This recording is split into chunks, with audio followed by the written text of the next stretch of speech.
जमात इस्लामी खैबर पख्तूनख्वा के साबिक अमीर सेनेटर मुश्ताक अहमद खान के बड़े भाई शकील खान कत्ल कर दिए गए। पुलिस के मुताबिक शकील अहमद खान को घर के सामने गोलियां मारकर कत्ल किया। शकील खान अपने हमसाये की फायरिंग से जाँ बहक हुए। मकतूल शकील खान बीच बचाव के लिए गए थे, जिस दौरान शकील खान फायरिंग का निशाना बने। मुबैना तौर पर मुलजिम नशे का आदी है और दिमागी तवाजुन भी मुकम्मल दुरुस्त नहीं।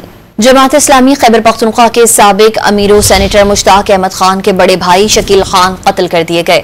पुलिस के मुताबिक शकील अहमद खान को घर के सामने गोलियां मारकर कत्ल किया। शकील खान अपने हमसाये की फायरिंग से जाँ बहक हुए।